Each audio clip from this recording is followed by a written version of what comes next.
Bonjour à tous. Aujourd'hui, nous sommes le vendredi 10 octobre 2025.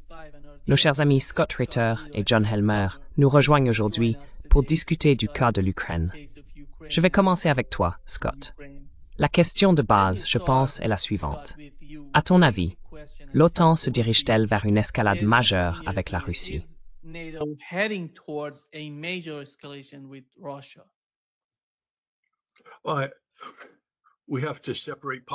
Eh bien, nous devons séparer la politique de la réalité.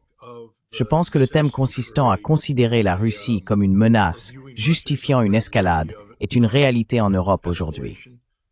Je veux dire, cette idée est utilisée pour justifier la modernisation militaire, les réajustements politiques, les efforts d'industrialisation. En somme, une stratégie de fond en comble. La reconstruction de l'Europe se fait sur la base de la notion selon laquelle la Russie constitue une menace méritant ce type d'investissement politique, économique et sociétal.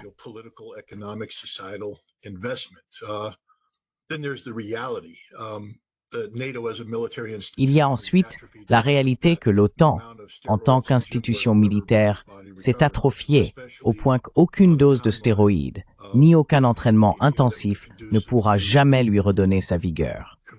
Surtout pas dans un délai qui permettrait de faire face à la Russie dans le contexte du conflit ukrainien. Le temps que l'Europe parvienne à se ressaisir, et je crois que l'Europe s'effondrera bien avant de parvenir à s'unir. Les Allemands évoquent 2029 comme une date possible. Ce conflit sera terminé depuis longtemps. La Russie aura atteint ses objectifs et sera passée au-delà de la situation actuelle que l'Europe s'est elle-même infligée.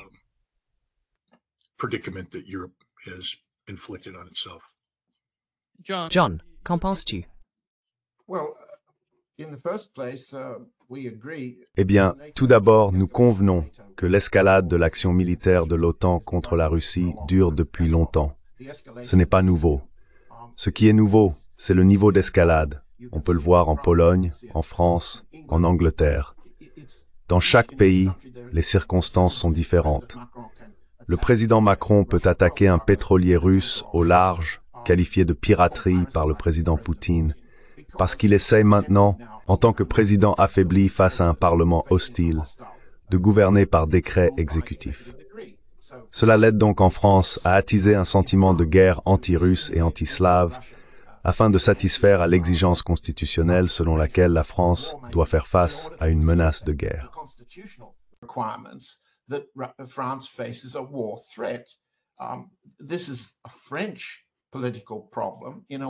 C'est un problème politique français dans un État faible de l'OTAN, mais l'alliance de l'OTAN est composée d'États de ce type, que l'on considère la France, le Royaume-Uni, l'Allemagne, la Pologne, la Norvège ou d'autres. Ainsi, l'escalade est en cours. Le problème, c'est qu'elle est alimentée par les États-Unis. Cela fait partie du plan de Trump visant à enchaîner les guerres sur tous les fronts de l'OTAN. Au cours des dernières 48 heures, nous avons constaté une contradiction importante entre d'une part le ministère russe des Affaires étrangères, Sergei Ryabkov et Mikhail Galouzine, affirmant que l'accord conclu entre le président Trump et le président Poutine à Anchorage a été épuisé, selon le terme de Ryabkov, ou vidé de sa substance, selon celui de Galouzine.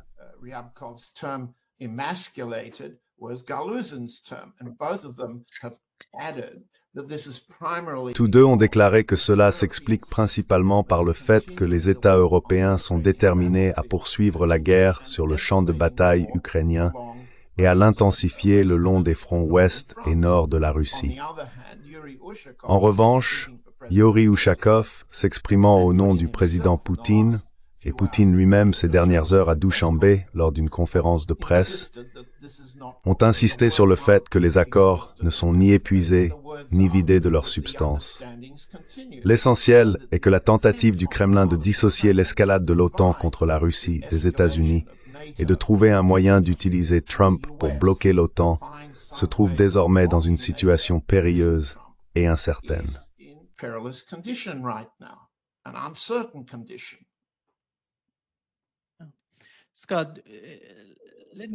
Scott, permettez-moi de commencer par une question un peu critique à propos de la Russie, sur le fonctionnement de l'administration là-bas. L'administration Poutine semble unie. Mais selon vous, lorsque vous observez la Russie aujourd'hui, existe-t-il à Moscou des divergences de factions sur des questions clés de stratégie, de guerre, de commerce ou d'alliance?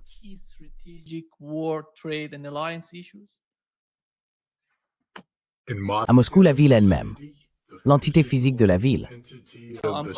Non, je parle de Moscou, je veux dire de la Russie, de la politique de la Russie dans son ensemble. En termes de responsables politiques, les principaux décideurs. Oui, exactement. Écoutez, je pense que Vladimir Poutine dirige un gouvernement à la fois autoritaire et collégial. Je crois qu'il existe des forums et des occasions où les gens peuvent exprimer des questions et des préoccupations, mais ils le font à l'écart des projecteurs. Je ne pense pas que Vladimir Poutine tolère, une fois qu'une décision est prise, que des hauts responsables s'expriment publiquement contre celle-ci. Ainsi, on peut avoir l'impression qu'il n'y a pas d'opposition. À mon avis, il y a un moment et un lieu pour que les gens s'expriment, et cela est encouragé. Mais une fois la décision prise, le devoir est de remplir les objectifs.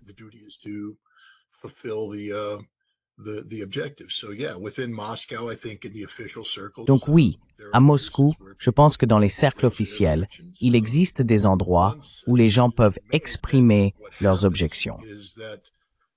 Une fois qu'une décision est prise, ce qui se passe, c'est que les personnes en périphérie du processus décisionnel, ou celles qui y participaient auparavant mais ne le font plus, peuvent formuler des critiques, vous savez, certaines voix sont entendues, mais à mon avis, Vladimir Poutine ne perd pas le sommeil à cause des critiques émises aujourd'hui à Moscou.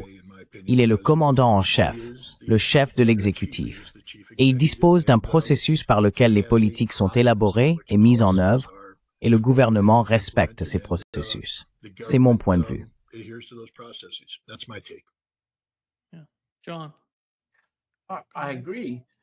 Oui, John, je suis d'accord qu'il existe des factions. Il faut dire, et je pense que Scott serait d'accord, qu'à bien des égards, la prise de décision en Russie, qu'il s'agisse de la guerre sur le plan tactique, opérationnel ou stratégique, ou de la politique économique, est en réalité un processus plus démocratique qu'en France, au Royaume-Uni ou même aux États-Unis. D'ailleurs, si l'on considère la différence entre la présidence et... Le factionnalisme peut sembler péjoratif, mais en réalité, il est démocratique. Et ce que nous devons comprendre, ce sont deux choses concernant notre manière de percevoir l'élaboration des politiques russes et celle de Poutine.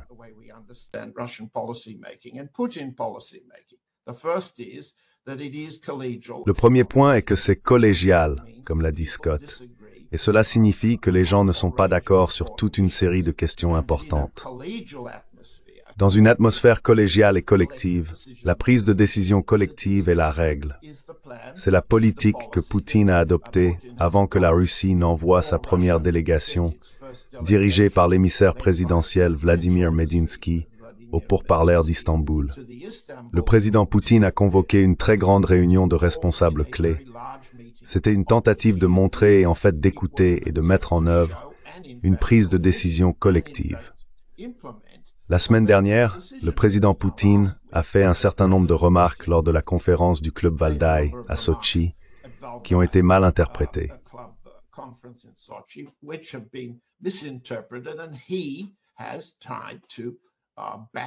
Et il a tenté de se rétracter et de clarifier ses propos, y compris le point essentiel qu'il a formulé peu après, à savoir qu'il s'en remettrait à ses collègues pour prendre des décisions concernant, par exemple, le déploiement menacé de Tomahawk contre la Russie, et ainsi de suite.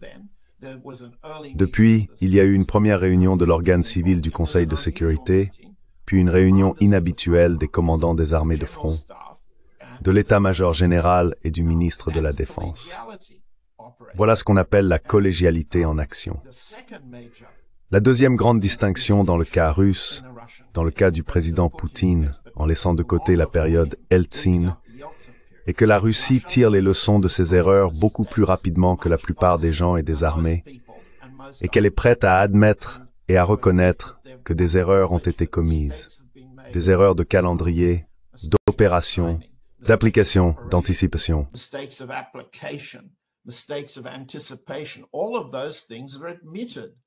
Toutes ces choses sont reconnues. C'est ainsi que le gouvernement devrait fonctionner, et c'est ainsi que la Russie fonctionne. Les erreurs qui ont été commises et qui continuent de l'être, sur lesquelles nous pourrons revenir dans un instant, concernent en particulier la manière de mettre fin à la guerre d'une façon qui atteigne les objectifs de la Russie et assure sa sécurité dans un dispositif de sécurité indivisible, non seulement avec son voisin immédiat, mais avec tout le voisinage, avec l'Europe. Il ne fait aucun doute que les opinions divergent fortement. Il ne fait aucun doute que lorsque le président Poutine a proposé au président Trump en février dernier de suspendre la campagne de guerre électronique contre l'Ukraine, l'état-major n'était pas content. Pas content du tout.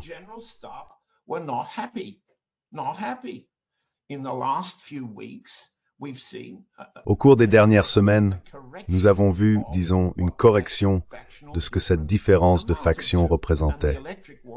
Et la campagne de guerre électronique bat désormais son plein, menée chaque jour. Cela ne veut pas dire que les gens s'opposent au président.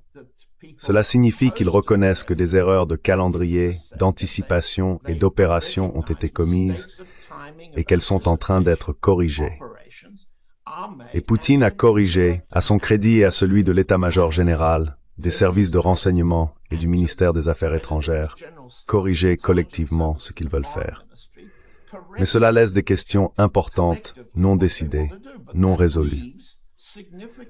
L'une d'elles est la Palestine et Israël.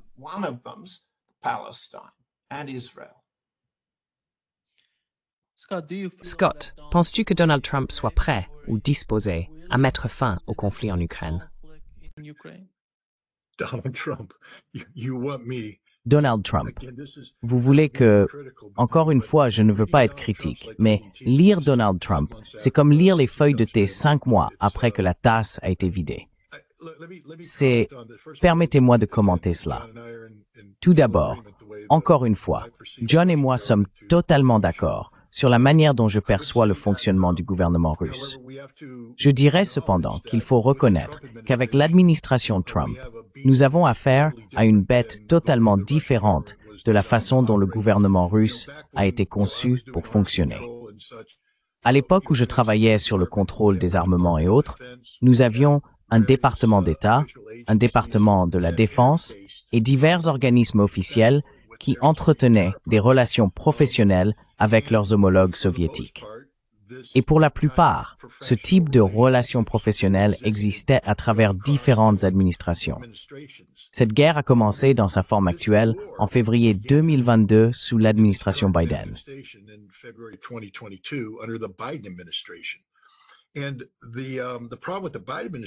Le problème avec l'administration Biden, c'est qu'elle a coupé les relations avec la Russie, tous ses contacts professionnels. À l'époque, un sous-secrétaire ou un adjoint au ministre de la Défense avait un carnet d'adresses, ce qu'on appelait autrefois un Rolodex, et il pouvait appeler son homologue. C'était encouragé. On pouvait discuter et dire « Hey, problème X, Y et Z, je dois régler cette affaire, aide-moi un peu. Que se passe-t-il?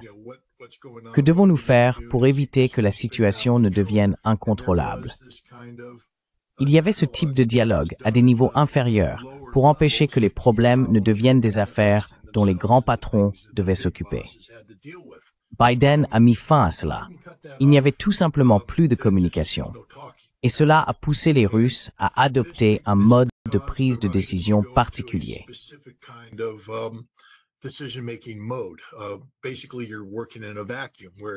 En gros, vous travaillez dans un vide où il faut faire des suppositions. Et malheureusement, quand on est habitué à recevoir des informations et que soudain on n'en a plus, il faut prendre des décisions dans un vide informationnel.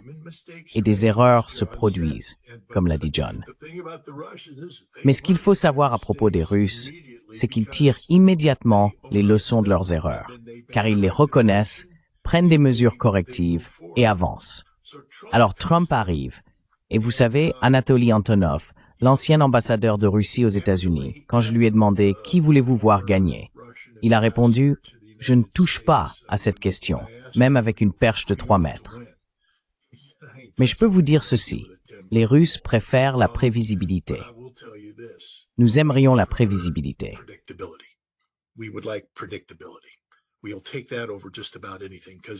Nous préférerions cela à presque tout le reste, car même si c'est mauvais, nous pouvons élaborer une politique efficace fondée sur la prévisibilité, sur des éléments connus. Donald Trump, lui, n'est pas prévisible. Et ce qui s'est passé, c'est qu'il n'a pas pourvu les postes dans les différentes agences que Biden avait fermées. Donc, du point de vue russe, il n'y avait toujours aucune contribution entrante. Mais le grand changement, c'est que les plus hauts niveaux se parlaient. Et c'est problématique, car lorsque les plus hauts niveaux communiquent sans soutien des niveaux intermédiaires et inférieurs, tout le reste dépend encore de ce qui se passe au sommet. Et la chaîne de conseil habituelle ne remonte pas avant qu'un principal ne parle à un autre principal.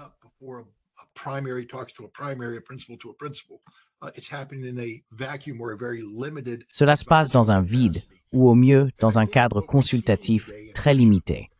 Et je pense que ce que nous voyons aujourd'hui en Russie, c'est que Vladimir Poutine a la tâche de gérer Donald Trump dans un vide de soutien et de conseil. Normalement, de nombreuses personnes interviennent avant que des présidents ne se parlent. Beaucoup d'autres qui coordonnent, s'assurent que les ordres du jour sont définis et ainsi de suite. Mais cela ne se produit pas. Tout est concentré entre les mains d'un petit groupe de personnes autour du bureau du président Poutine. Il y a donc un décalage entre ce que Poutine essaie de faire avec Trump, gérer une personnalité ingérable au profit de la politique russe, tenter d'amener Trump à aller dans la direction souhaitée par la Russie, tout en comprenant que Trump est tiré dans 50 directions différentes.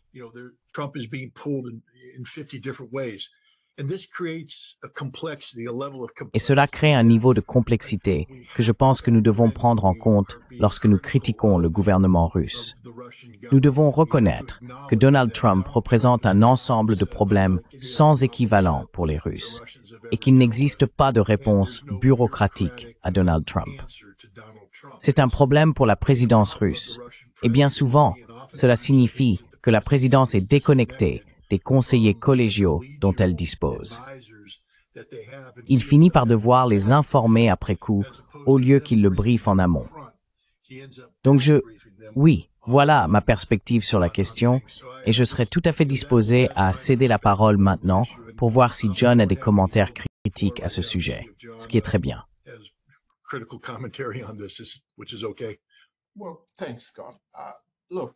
Eh bien, merci Scott. Écoute, il y a certaines choses uniques en parlant en tant qu'Américain, avec une perspective américaine. Lorsque j'étais dans l'administration Carter, au cours des premiers mois de cette administration, j'étais dans la salle du cabinet lorsque nous avons informé le président Carter sur la manière de réorganiser le processus décisionnel de la Maison-Blanche, l'administration à laquelle il s'était engagé pendant la campagne de 1976. Pour supprimer et démanteler la présidence impériale, comme on l'appelait à l'époque. Et ce qui distinguait Carter, et je ne fais pas ici un commentaire pour ou contre, c'est qu'il savait lire.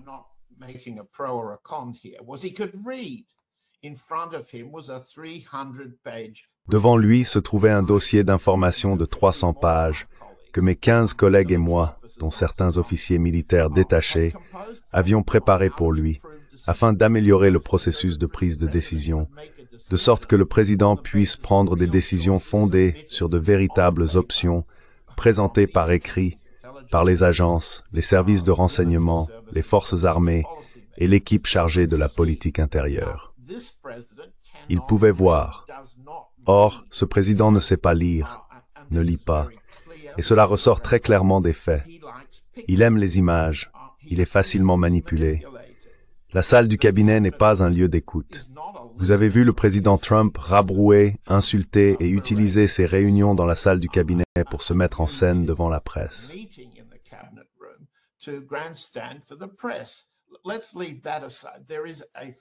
Laissons cela de côté. Il y a un problème fondamental du côté des États-Unis. Il n'y a jamais eu, comme l'a dit Scott, une telle déconnexion. Et pour le moment, il n'y a pas d'équipe de sécurité nationale. Elle a été à la fois épurée puis supprimée, car il n'y a pas de conseiller à la sécurité nationale, à part le secrétaire d'État. Lorsque Henry Kissinger dirigeait cette structure, il avait Alexander Haig et un groupe d'autres personnes très compétentes qui assuraient la coordination du Conseil de sécurité nationale. Dans cette administration, la coordination est assurée par des individus sous le président Trump qui le considèrent comme très prévisible. Je l'ai appelé le président rétroactif.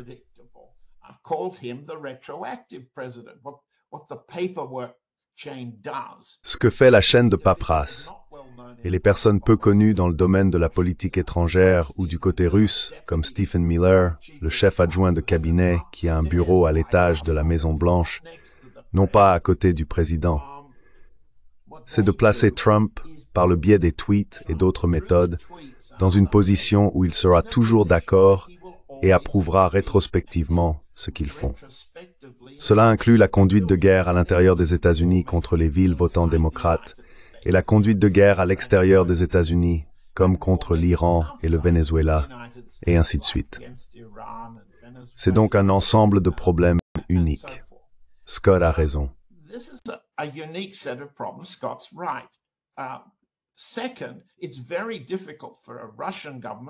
Deuxièmement, il est très difficile pour un gouvernement russe ou pour tout autre gouvernement, y compris les Britanniques, les Français et les Allemands, de surveiller et de comprendre ce qui se passe, et donc d'être en mesure d'anticiper et, comme l'a dit Scott, de se coordonner avec les États-Unis, à la fois en tant qu'adversaire et allié.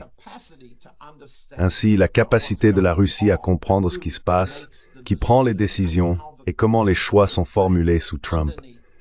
Ce processus a été interrompu par l'administration Biden, comme Scott vient de le dire.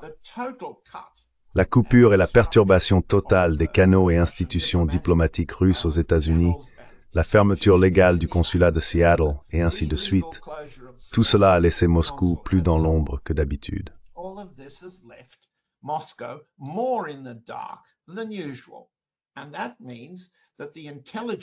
Et cela signifie que la tâche des services de renseignement, en particulier du SVR, consistant à comprendre et anticiper, est devenue bien plus difficile.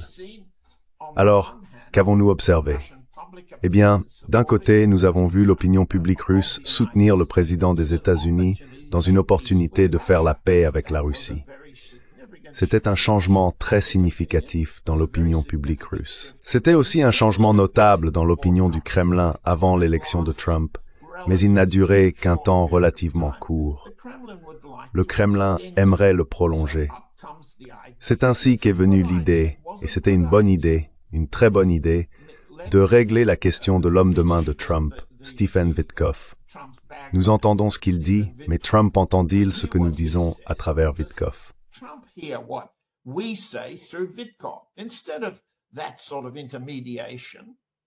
Au lieu de ce type d'intermédiation, le président Poutine, l'état-major, tout le monde, le ministère des Affaires étrangères, vous êtes tous d'accord, décidons d'entendre directement Trump. Ils élaborent donc une proposition que Trump, pour ses propres raisons, trouve attrayante. Se rencontrer en Alaska. Le président Poutine voulait se rencontrer dans un lieu neutre, à Dubaï, mais il a accepté que ce soit l'Alaska. Il y a des avantages politiques et médiatiques à cela, mais c'était le second choix. Ils se rendent donc en Alaska et tiennent une réunion écourtée. Elle devait être correctement préparée avec 4 heures supplémentaires d'échange, mais elle a été abrégée. Le président Poutine s'est assuré qu'il avait tout expliqué à Trump et que Trump avait tout compris. Eh bien, Trump a toutes sortes de difficultés.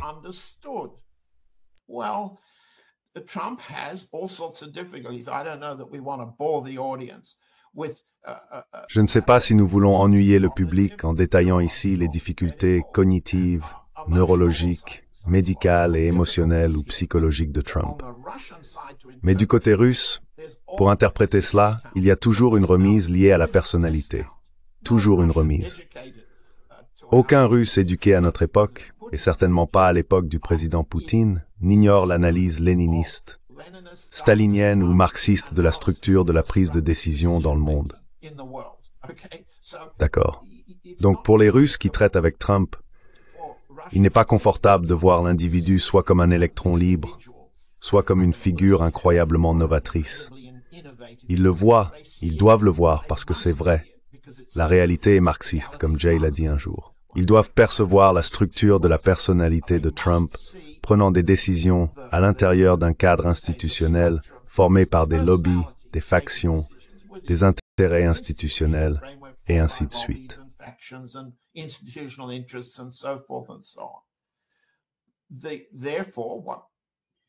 Par conséquent, ce que Poutine a fait, c'est dire « Laissez-moi parler directement avec ce type et voir ce qu'il comprend ». C'est pourquoi il y a eu, je cite, la compréhension.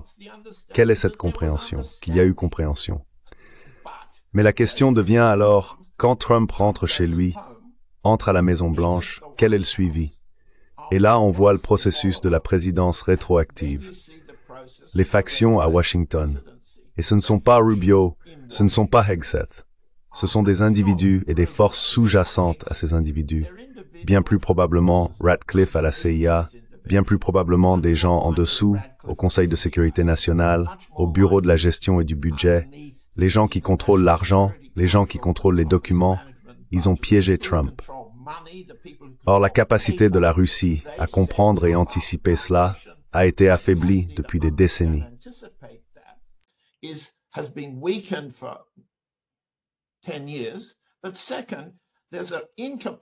10 ans. Mais deuxièmement, il y a une incapacité du côté russe, ou appelons cela un petit défaut, à savoir que les seuls Américains que les Russes écoutent sont les Américains pro-russes. Il n'y a rien de mal à écouter ses alliés dans un État étranger, mais ils ne sont pas un très bon guide pour comprendre ce que vos adversaires dans cet État étranger vont vous faire. Et c'est une faiblesse. C'est une faiblesse qui n'est pas reconnue à Moscou. Je ne dis pas que c'est une faute de ne pas écouter les Américains. Ce que je dis, c'est que le problème que Scott a mentionné à propos d'anticiper ce que Trump fera est aussi un problème d'anticipation de qui sont les gens et de ce qu'ils vont faire en coulisses. Et c'est notre travail, en tant qu'analyste ici, avec toutes les expériences militaires, politiques, économiques que nous avons, de déterminer qui, à Washington, fera quoi, à quel Russe et quand.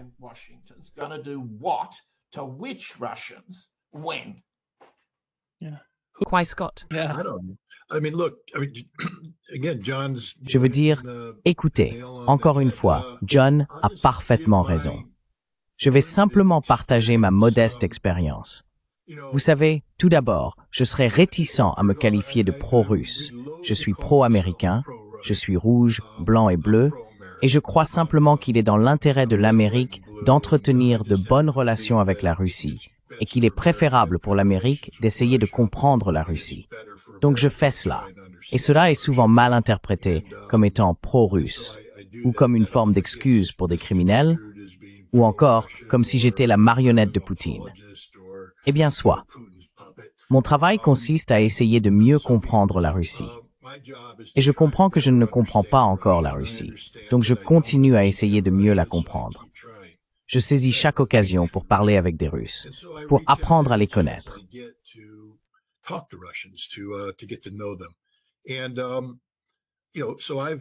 Et vous savez, j'ai été invité à l'ambassade de Russie à plusieurs reprises, à la célébration du jour de la victoire, à celle du défenseur de la patrie, à la fête de la Russie, et ainsi de suite. J'en profite pour parler avec les ambassadeurs russes, les conseillers, les attachés de défense et d'autres encore. Ce que j'ai appris, c'est que ces personnes, et je le sais, parce que j'ai moi-même exercé un poste en Union soviétique, qui avait un lien avec une ambassade, je sais ce que les ambassades sont censées faire, ce que leur personnel est censé faire. Leur travail consiste à sortir et à parler aux gens. Si vous êtes au service économique, vous êtes censé aller à la rencontre des économistes et des entrepreneurs, prendre le pouls de la réalité économique. Si vous êtes dans l'agriculture, vous faites la même chose.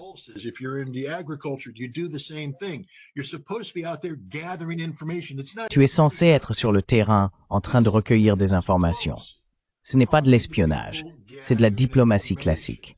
Parler aux gens, recueillir des informations. Les attachés de défense, oui, ils ont parfois des missions différentes, et s'ils se font prendre à faire cela, ils sont expulsés du pays. Mais leur principale tâche, c'est le circuit des cocktails. Leur travail consiste essentiellement à aller boire avec des gens, les écouter, puis revenir rédiger des rapports. C'est la même chose pour le département d'État. Différents attachés pour différentes fonctions. On rencontre des gens, on leur parle. Et donc, les Russes devraient être dehors, assister à des réunions, à des événements de groupes de réflexion, à des manifestations universitaires, aller dîner avec des collègues américains, inviter des collègues américains à l'ambassade pour discuter, participer à divers séminaires, et ainsi de suite.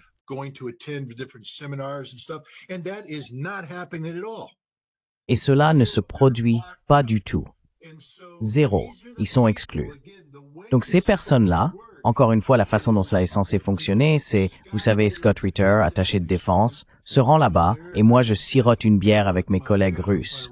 On peut pas vraiment les appeler des amis, mais vous savez, on discute.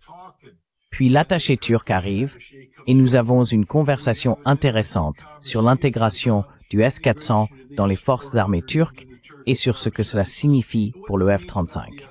Aucun secret n'est échangé, juste des gens qui discutent, qui refont le monde.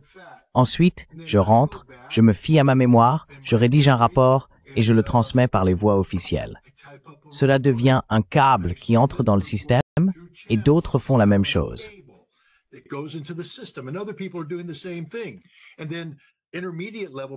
Et puis, les cadres intermédiaires commencent à lire tout ça et ils le lisent. Ils peuvent renvoyer quelques questions ou bien ils peuvent le consolider et le transmettre plus haut. On reçoit tous ces rapports issus des échanges en cours et cela constitue un ensemble de données, un ensemble d'informations qui favorise la prise de décision. C'est quelque chose de magnifique quand cela fonctionne. Et pourtant, c'est nié. L'ambassade de Russie est actuellement un vide intellectuel, non pas parce que les Russes manquent de capacité, ils n'ont simplement pas le droit de faire tout cela. Je veux dire, ils reçoivent bien des étrangers, mais c'est surtout en provenance du Sud global. Mais le rôle de l'ambassade de Russie n'est pas de s'occuper de l'Afrique.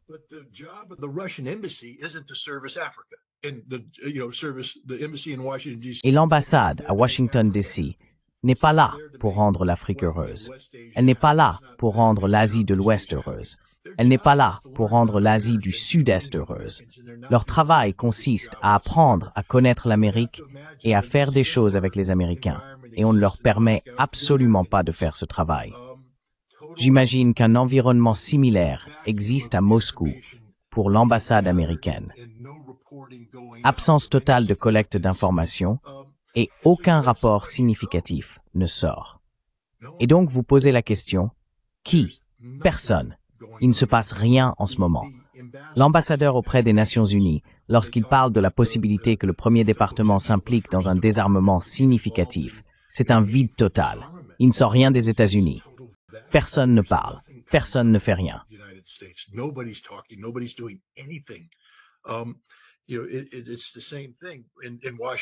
C'est la même chose à Washington, D.C. Il n'y a aucune connectivité. Je veux dire, nous faisons face à la possibilité que des Américains et des Russes aient un contact militaire involontaire. C'est justement ce qu'un attaché de défense est censé faire. En quelque sorte, se coordonner avec ses homologues américains en disant « Hey, comment éviter que cette situation devienne incontrôlable? Qu'est-ce que vous avez besoin de savoir pour ne pas vous inquiéter de ce que nous faisons? Vous savez, nous avons aussi quelques questions, car nous sommes préoccupés. » Et ils échangent des informations, ils rédigent des rapports, les rapports remontent aux supérieurs, puis des appels téléphoniques collégiaux peuvent être passés et les problèmes se résolvent. Personne ne fait cela en ce moment, Nima. Personne ne le fait. C'est un vide absolu.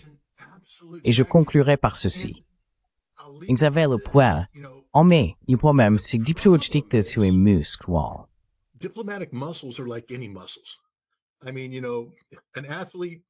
Je veux dire, vous savez, un athlète va à la salle de sport, s'entraîne et se prépare pour le match. Il peut n'utiliser un certain groupe musculaire qu'une ou deux fois pendant le jeu. Mais il faut que ce muscle fonctionne quand il en a besoin, car il a un travail à faire. La diplomatie, c'est la même chose, surtout dans un domaine complexe comme le contrôle des armements.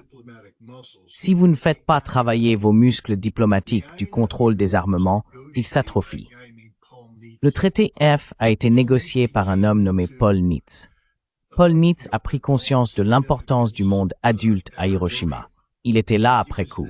Il a vu la bombe atomique. C'est Paul Nitze qui a pris le long télégramme de Kennan et l'a transformé en une directive de sécurité nationale qui est devenue la base de la guerre froide, la stratégie de l'endiguement. Paul Nitze a été présent tout au long de la guerre froide. Il comprenait le problème.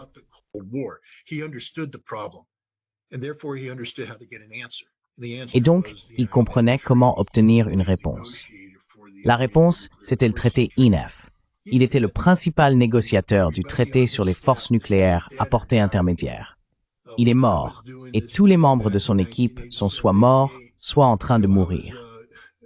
Quand je travaillais là-dessus, en 1987-88, j'étais un gamin dans la vingtaine, l'un des plus jeunes impliqués. Aujourd'hui, j'ai 64 ans. Donc, les hommes qui avaient la quarantaine sont morts, et nous ne formons pas la prochaine génération. À un moment donné, lorsque la Russie et les États-Unis se rapprocheront à nouveau et normaliseront leurs relations, nous ne pourrons pas repartir du niveau où nous devrions être, à cet état avancé de préparation. Nous avons des gens dont les muscles se sont atrophiés ou qui ne les ont jamais développés. Nous allons devoir réentraîner les deux systèmes pour qu'ils puissent travailler ensemble, et cela prendra du temps.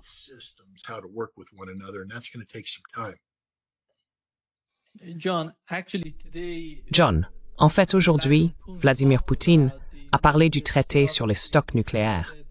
Il a dit qu'il ne savait pas si les États-Unis seraient disposés à le prolonger.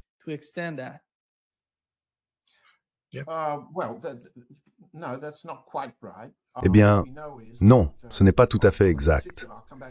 Ce que nous savons, c'est que sur un point particulier, et je reviendrai sur certains des points généraux importants que Scott vient de soulever, une offre a été faite pour prolonger la période pendant laquelle les négociations du traité START peuvent avoir lieu. Certains sujets très importants doivent être abordés. Poutine a clairement indiqué que l'accord sur les Tomahawk en tant que missiles de champ de bataille est considéré comme stratégique par une partie et tactique par l'autre. Il y a beaucoup de travail à faire pour clarifier la capacité des missiles et la létalité des ogives entre les deux parties. Mais, comme Scott vient de le dire, cela demande du temps et de la préparation.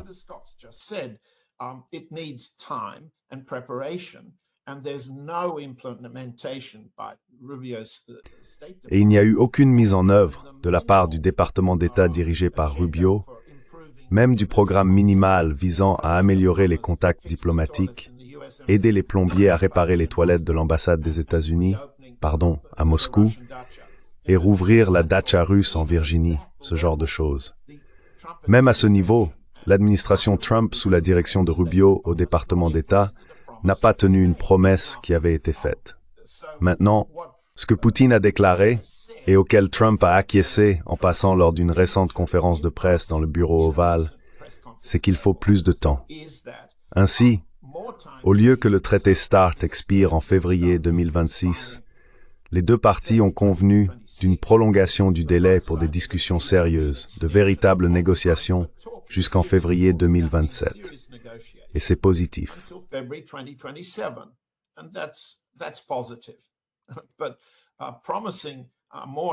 Mais promettre plus de temps sans mettre en œuvre ce qui est nécessaire pendant ce temps est vain. Permettez-moi simplement de revenir sur quelques points que Scott a soulevés en général. Tout d'abord, nous sommes tous deux Américains.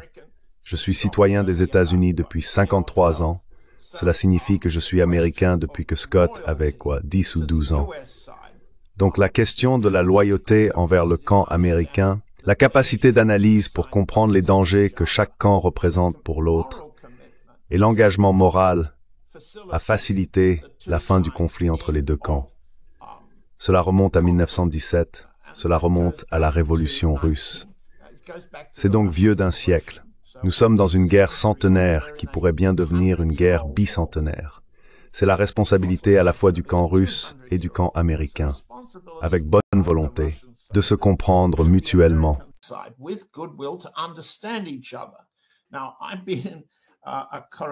Cela fait maintenant plus de 30 ans que je suis correspondant et reporter à Moscou, marié à une Russe, avec un foyer russe. Et je comprends, dans une certaine mesure, j'avais un grand-oncle qui est mort à Leningrad et qui fait partie du régiment immortel. Je pense ressentir, à travers ma famille, la famille de ma femme et sa famille élargie, la manière dont les Russes pensent. Quand je ne crois pas savoir, au cours des 30 dernières années, je regarde les sondages d'opinion et je sors, comme Scott l'a dit, pour essayer de poser des questions aux gens. Et c'est le travail d'un reporter, c'est le travail d'un analyste, c'est le travail de nombreux services d'un gouvernement. Quand cela ne fonctionne pas, on a un grave problème de distorsion de la perception.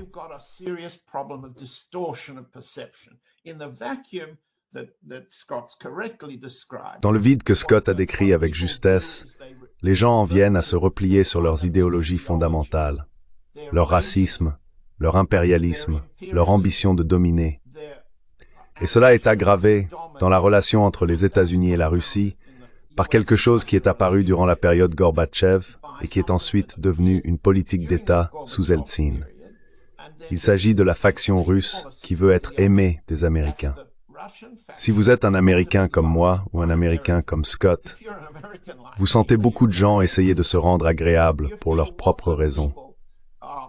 Peut-être qu'ils veulent une bourse à l'université Harvard, peut-être qu'ils veulent conclure une affaire. Mais le désir d'être aimé des Américains est devenu une force politique importante depuis, je pense, le milieu de l'ère Gorbatchev, et il s'est certainement accéléré avec l'arrivée d'Eltsine.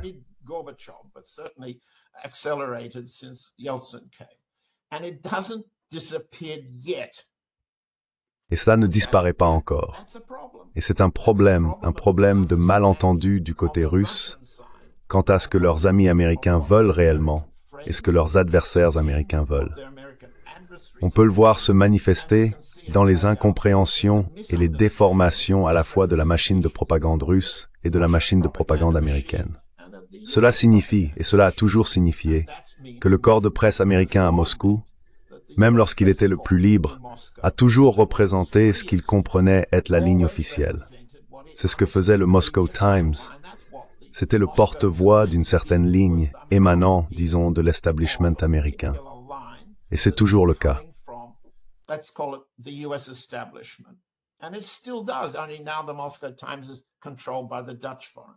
Aujourd'hui, The Moscow Times est contrôlé par le ministère néerlandais des Affaires étrangères. Il existe donc un problème idéologique entre les Russes et les Américains.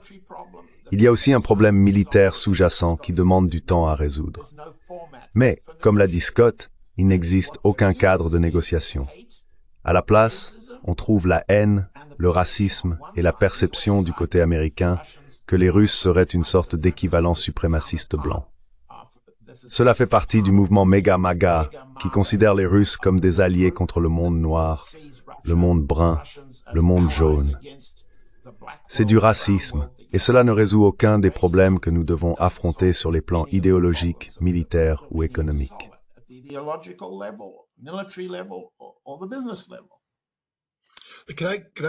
Puis-je simplement ajouter quelque chose ici, l'avis de John sur ce que je vais dire. Tout d'abord, je suis d'accord. En ce qui concerne les Russes, ce que j'ai observé, c'est, encore une fois, je les appelle les survivants de l'ère Eltsine.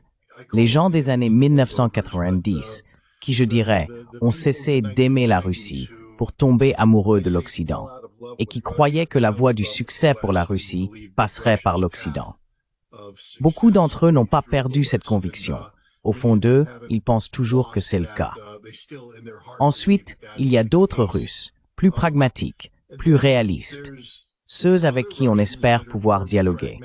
Et il est en fait très important de dialoguer. Comme vous l'avez dit, il n'y a aucun problème à dialoguer avec les Russes qui aiment l'Amérique. Ils veulent échanger et ils veulent vous parler.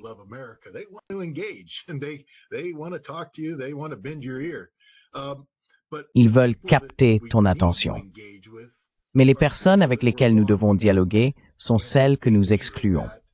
Et le danger, c'est qu'elles deviennent de moins en moins disposées à nous écouter.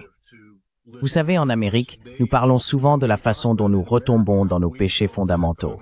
le racisme, l'impérialisme, et ainsi de suite. Je pense qu'en Russie, il y a un danger similaire. Il existe un nationalisme russe, et il n'y a rien de mal à cela. Je pense que les Russes devraient être très fiers de qui ils sont et de ce qu'ils sont. Mais laissés dans le vide, cela pourrait devenir quelque chose qui ne favorise pas une meilleure compréhension entre Américains et Russes. C'est pourquoi je passe beaucoup de temps en Russie aujourd'hui.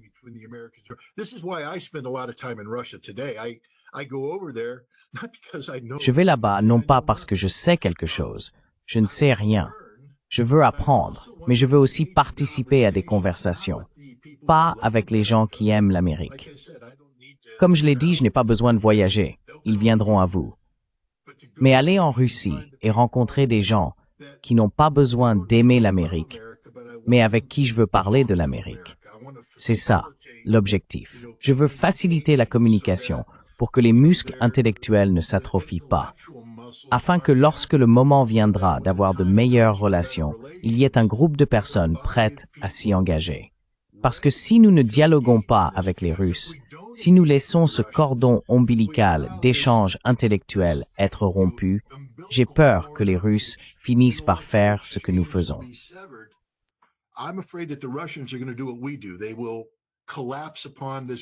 Ils vont se regrouper autour de ce corps d'extrémistes nationalistes qui chercheront à défendre ce qu'ils estiment être dans le meilleur intérêt de la Russie, mais pas nécessairement dans le meilleur sens du terme lorsqu'il s'agit des relations avec l'Amérique ou avec le reste du monde.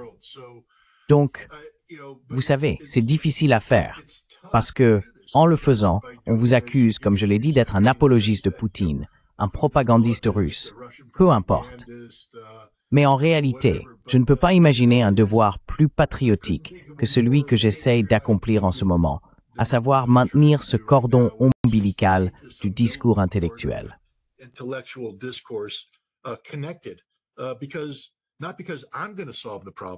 Pas parce que je vais résoudre les problèmes, mais afin que les personnes qui les résoudront disposent d'une base de gens connectés sur laquelle s'appuyer pour obtenir de l'aide. Car aucun dirigeant, aussi fort soit-il, Vladimir Poutine ne peut pas le faire seul et Donald Trump ne peut pas le faire seul. S'ils décidaient aujourd'hui de vouloir entretenir de bonnes relations, ils auraient besoin de beaucoup d'aide venant de la base pour y parvenir, pour transformer la théorie en réalité. Je crois simplement que ces muscles, les muscles intellectuels du discours entre les États-Unis et la Russie, doivent être exercés autant que possible. Je pense que Scott parle essentiellement de créer une base sur laquelle construire. Tu ressens la même chose, John?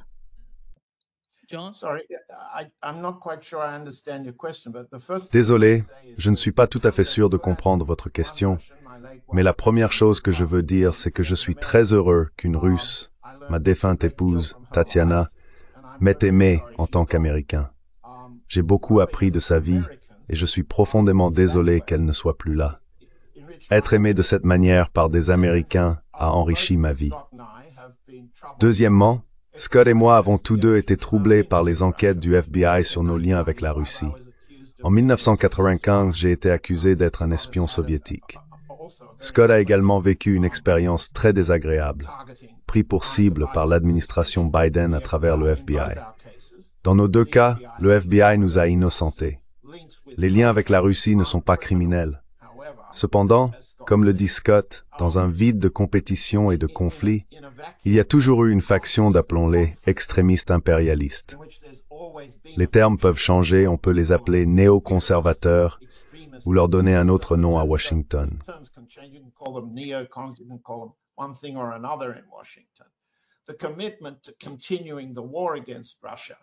L'engagement à poursuivre la guerre contre la Russie pose un problème. Du côté russe, depuis la période Eltsine, s'est formé un groupe d'affaires oligarchiques. Ils ont aimé l'Amérique parce qu'ils y ont placé leurs richesses, leurs enfants, leur éducation et leurs perspectives d'investissement. Ils ont investi aux États-Unis et désinvesti de la Russie. C'est l'une des raisons pour lesquelles Mikhail Khodorkovsky est allé en prison, parce qu'il aimait trop l'Amérique. Il a désinvesti et comploté contre la Russie, et a été reconnu coupable de certains de ces délits. On a donc une structure économique qui n'est pas encore tout à fait morte, mais qui est en train d'être remplacée. L'oligarchie russe, qui aime l'Amérique pour une raison, a détruit une immense quantité de capital russe qui aurait pu et dû être investi en Russie.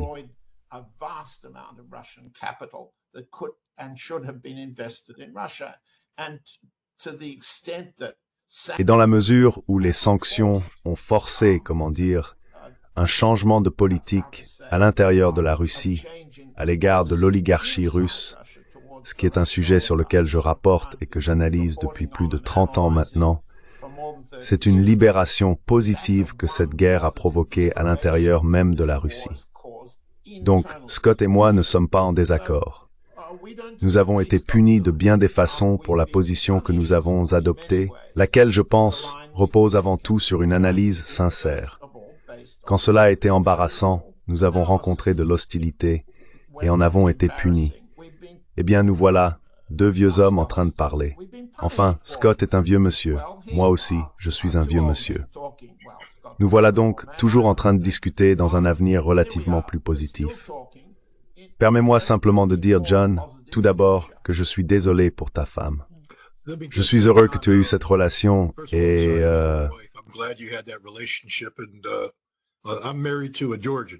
Je suis marié à une Géorgienne, mais c'est une Géorgienne soviétique, ce qui veut dire qu'elle a été éduquée à Moscou. Elle parle couramment le russe, et je comprends parfaitement ce que vous dites. C'est ce genre d'amour auquel nous devrions nous engager et que nous devrions chérir pour toujours. Vous êtes donc béni d'avoir vécu cette expérience.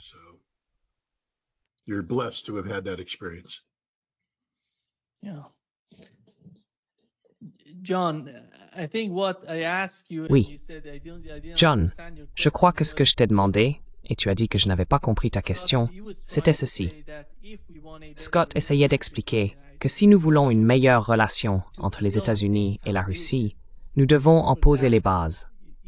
Peu importe la manière dont Donald Trump essaye de dialoguer avec Vladimir Poutine, sans fondation, on ne peut pas construire de structure. Et c'est tout le point que Scott soulève à propos de la Russie. Penses-tu que ce soit possible? Selon toi, y a-t-il au sein de l'administration actuelle ou de l'establishment américain une préoccupation quant à la construction d'une telle base?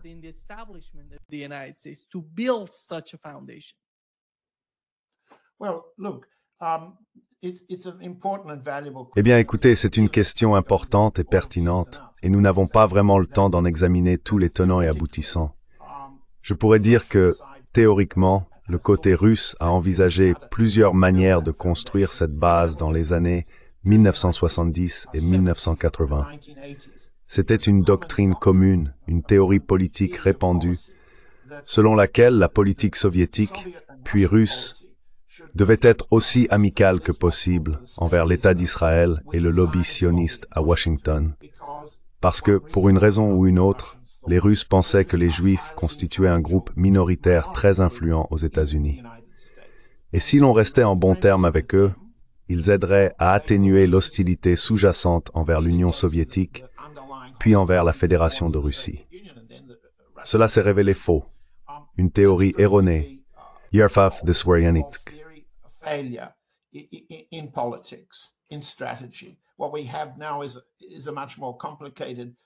Ce que nous avons maintenant est un problème bien plus complexe. Israël dans l'élaboration de la politique russe, dans la politique du Moyen-Orient et dans la politique menée à l'égard des alliés stratégiques directs de la Russie, comme l'Iran. La Russie corrige cette erreur, ou du moins, nous l'espérons. Deuxièmement, il y a eu la théorie du business to business, selon laquelle on pourrait créer les conditions permettant à l'administration Trump de réduire les sanctions en ne les appliquant pas, en trouvant des accords de co-investissement et des reprises d'activités, d'investissements et d'échanges commerciaux de plusieurs milliards de dollars entre la Russie et les États-Unis, par le biais de connexions entre oligarques, de liens entre industrie et entreprises, et en offrant de vastes perspectives d'accords pour Boeing, ExxonMobil for Sturzwit.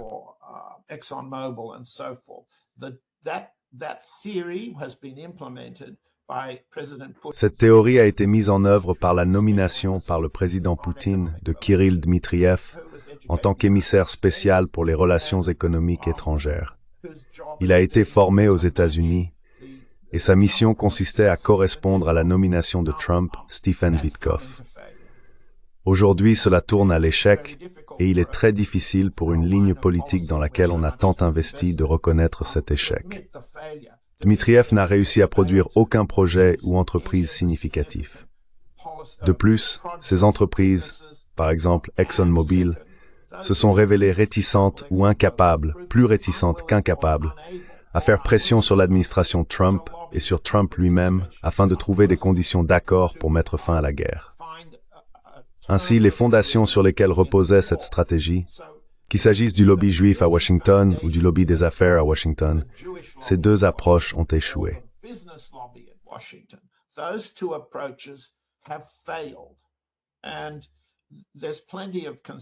Et il y a beaucoup de consensus à Moscou, parmi mes sources, les contacts de Scott et ainsi de suite, sur le fait qu'ils reconnaissent l'échec, mais qu'ils n'ont pas besoin de le dire publiquement. Nous le pouvons, mais pas eux.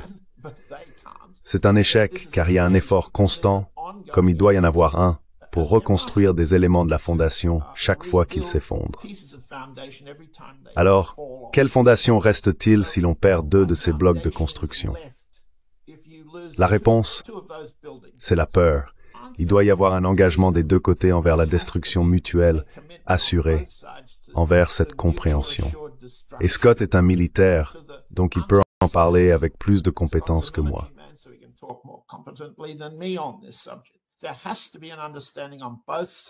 Il doit y avoir une compréhension des deux côtés selon laquelle le contrôle de l'escalade ne peut pas signifier la domination de l'un sur l'autre. Et il ne peut pas exister un système comme le Dôme d'or du président Trump, appelez-le le Dôme d'or de Musk si vous préférez, qui menace de bouleverser non seulement la doctrine de la destruction mutuelle assurée qui nous empêche de nous lancer des armes nucléaires, mais qui en même temps met en avant quelque chose que Trump a déclaré lors de son discours à la marine américaine pour son 250e anniversaire, dans une allocution sur le pont de l'USS Harry Truman l'autre jour. Il convient de noter, je ne l'ai pas sous les yeux mais je m'en souviens, que Trump a dit « Nous avons perdu la guerre du Vietnam parce que nous ne savions pas comment la gagner. Nous avons perdu la guerre d'Afghanistan parce que nous ne savions pas comment la gagner. C'est le politiquement correct que nous ne tolérerons plus. »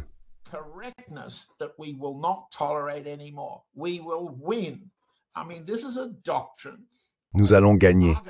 Je veux dire, c'est une doctrine du MAGA aux États-Unis, contre les villes de Chicago, Washington, Memphis, Tennessee, Portland, Oregon, Los Angeles, et ainsi de suite.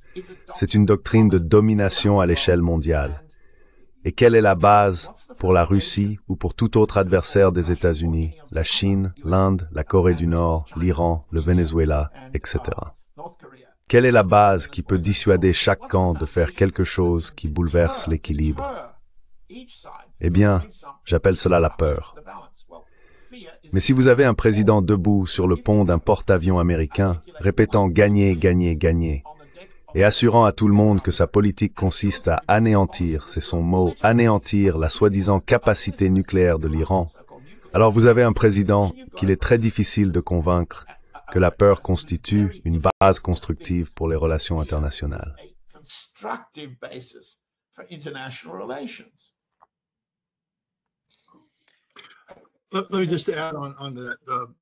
Permettez-moi d'ajouter quelque chose à cela. La peur est une base constructive. Alors, examinons mon évaluation de l'Iran en ce moment.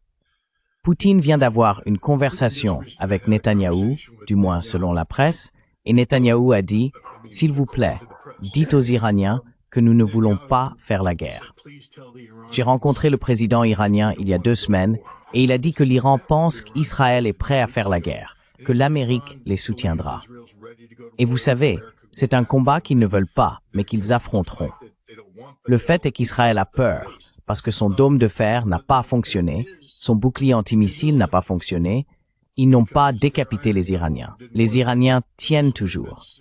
Et toute guerre future apporterait probablement beaucoup de souffrance à Israël qui ne peut pas se permettre en ce moment.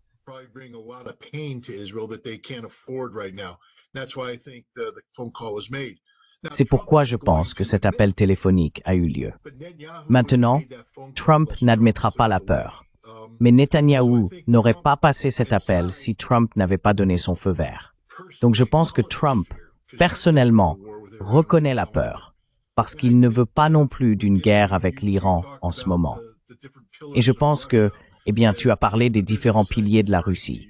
Le volet économique n'a pas fonctionné, le volet juif n'a pas fonctionné.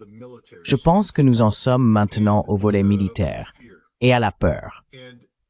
Et à propos du nouveau traité START, tu sais, je révèle une partie d'un article que je suis en train d'écrire, mais c'est pas grave, je vais quand même le promouvoir.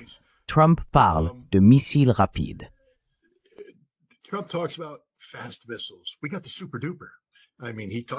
On a eu le super, je veux dire, il a parlé, vous savez, du super. Il va 17 fois plus vite que tout le reste. Nous faisons les choses mieux. Nous construisons mieux. Boum. Rien de ce que nous construisons ne fonctionne. Rien de ce que nous construisons ne fonctionne. Le missile Sentinel, qui est censé remplacer le Minuteman vieux de 50 ans, ne fonctionne pas. Ils l'ont arrêté. Ils doivent maintenant prolonger le Minuteman. Le Dark Eagle, que tout le monde dit devoir être déployé en Allemagne l'année prochaine, ne fonctionne pas. Vous savez, l'ogive, ils ont réussi à la faire voler, mais ils disent « nous ne savons pas à quel point elle est létale ». Parce que tout ce que nous avons fait, c'est la faire voler.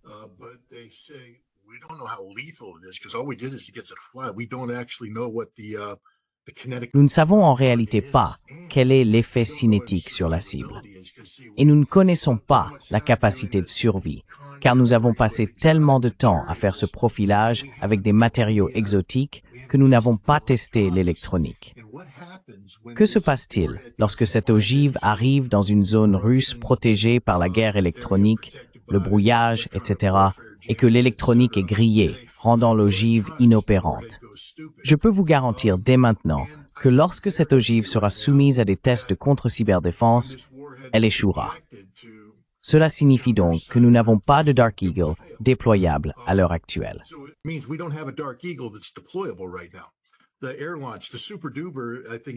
Le missile Super Duper lancé depuis les airs, je pense qu'il s'agit de l'AGM-189, censé être lancé depuis un B-52.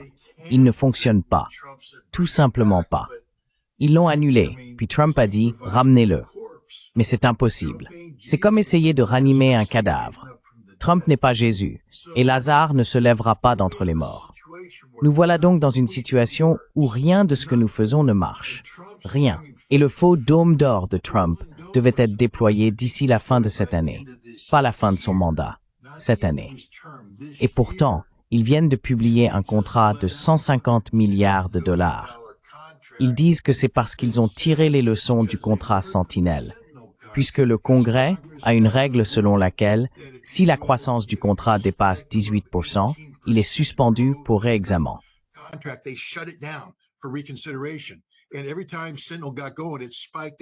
Et chaque fois que Sentinel se mettait en marche, il montait en flèche et il devait l'arrêter. Il disait « Nous devons tout fermer, car cela ne marchera jamais. Nous ne pouvons pas nous le permettre. » Alors, pour surmonter cela, avec Golden Dome, et je pense que John a mis le doigt sur quelque chose quand il a dit que c'est, vous savez, le projet d'Elon Musk, mais aussi celui de Palantir et de quelques autres entreprises de défense. 150 milliards de dollars pour un contrat où il n'y a rien à produire. Aucun livrable, rien. 15 milliards de dollars par an, simplement jetés pour qu'ils puissent concevoir des idées. Et c'est sur 10 ans. Donc Golden Dome ne sera même pas le premier contrat livrable. Ça va pas marcher. Et voici la réalité. Tout fonctionne en Russie. Oreshnik fonctionne. L'Iskander-S, dont personne ne parle, la version de l'Iskander à 1000 miles de portée, d'une précision redoutable, fonctionne. Poutine a dit qu'il se préparait à annoncer de nouvelles armes. Je pense qu'il existe toute une famille d'armes intermédiaires et stratégiques qui avait été mise en suspens lors de la signature du traité INF, puis de l'entrée en vigueur de New START. Des systèmes comme le Skorhost, le Courrier et d'autres, un petit ICBM et un missile plus petit, tactique à frappe rapide. Ceux-ci ont été ressortis et ils sont produits par une industrie de défense russe qui fonctionne, qui opère, qui livre.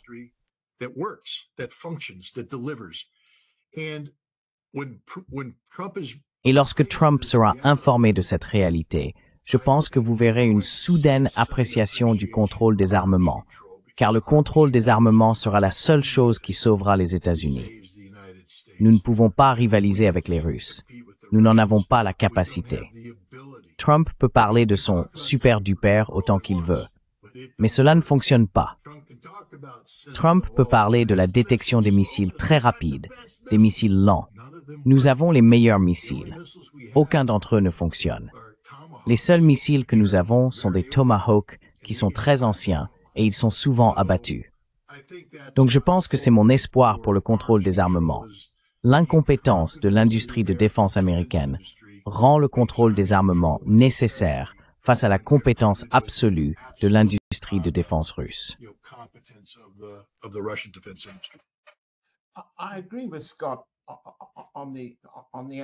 Je suis d'accord avec Scott sur l'analyse de ce qui fonctionne et de ce qui ne fonctionne pas, mais c'est notre travail. Scott a été analyste du renseignement au sein du corps des marines des États-Unis, chargé d'informer un commandant. Mon travail en tant que civil au sein du gouvernement grec et du gouvernement américain consiste à conseiller le supérieur sur ce qu'il faut faire si cela fonctionne.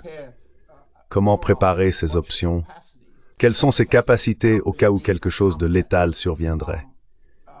Et cela fonctionne. Nous sommes donc d'accord, je suis heureux que nous soyons d'accord, pour dire que les deux parties se donnent plus de temps, encore 1 an et quelques, 16 ou 17 mois, pour parvenir à ce que Scott et moi considérons comme un espoir de contrôle des armements. Mais pour l'instant, certaines actions des États-Unis, des choses que Trump a faites, vont violemment à l'encontre de cet objectif. Et qu'elles aient fonctionné ou non, lorsque les États-Unis et Israël sont entrés en guerre contre l'Iran, la violence infligée à l'Iran est grave.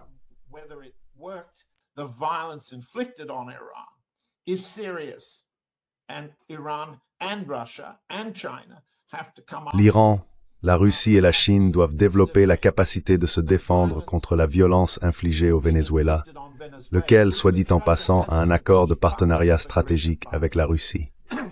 Cette violence agit contre le président Maduro, contre le Venezuela, et menace d'y provoquer un niveau de destruction terrible. Le niveau de violence que les États-Unis ont infligé au Vietnam, ce qui n'a pas fonctionné, la guerre a été perdue, a été horrifiant pour le Vietnam. Il en va de même pour l'Afghanistan. Les capacités régionales de guerre des États-Unis peuvent causer énormément de dégâts, même lorsque les systèmes d'armes ne fonctionnent pas. Et c'est un problème auquel la Russie doit faire face sur le champ de bataille ukrainien. C'est aussi un problème que la partie russe doit affronter en interne, dans ses relations avec l'Iran, avec le Venezuela, et ainsi de suite.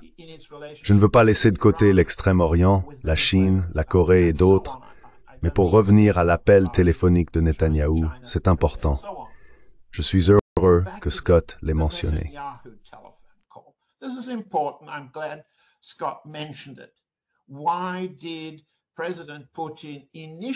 Pourquoi le président Poutine a-t-il passé un appel au Premier ministre Netanyahou lundi dernier? Et qu'a-t-on obtenu? Du point de vue iranien et du point de vue d'un analyste comme moi, rien. Rien de ce que Netanyahou dit à Poutine ne peut être cru ni digne de confiance. Si Netanyahou disait « Dites aux Iraniens X », les Iraniens doivent comprendre, après tous ces mois à écouter Stephen Witkoff, que rien de ce qui est dit ne peut être cru. Premièrement. Deuxièmement, pourquoi le président Poutine a-t-il pensé que téléphoner au Premier ministre Netanyahou, en plein milieu des négociations avec le Hamas pour arrêter le génocide, était une bonne idée?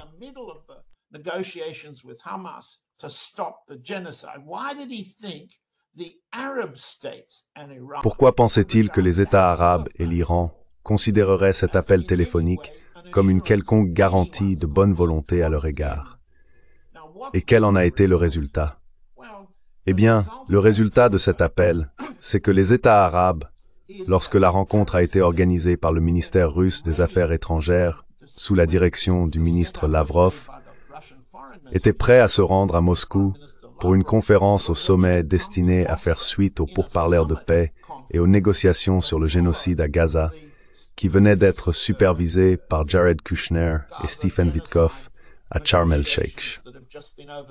Ce qui s'est passé, c'est que l'initiative du ministère des Affaires étrangères visant à convoquer un sommet arabe très important avec Poutine la semaine prochaine, le 15 octobre, a dû être annulée.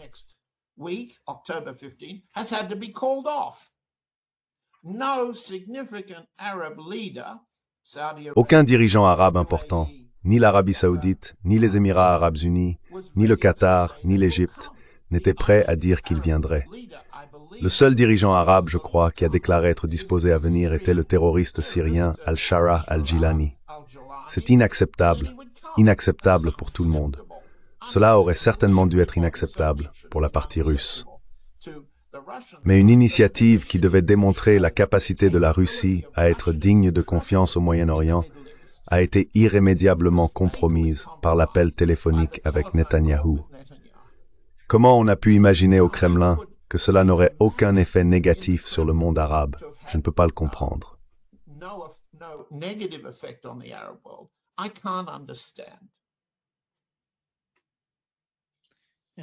Ouais, je pense. Scott, as-tu quelque chose à dire à ce sujet? Quelle est ton opinion là-dessus? Je n'ai qu'une compréhension superficielle de ce qui s'est passé, et je n'ai pas la capacité d'aller aussi loin que John, donc je ne vais même pas essayer. J'ai du respect pour John. Chaque fois qu'il avance des faits, il se vérifie. Donc je pense que les gens devraient écouter ce que John vient de dire et s'en servir comme base. Je ne peux rien y ajouter, et je ne vais certainement pas essayer de le contredire.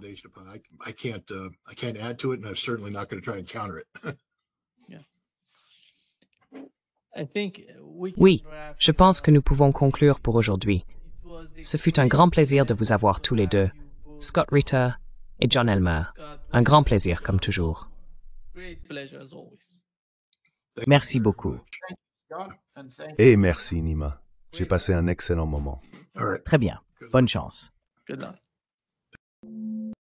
Bonne chance, toi.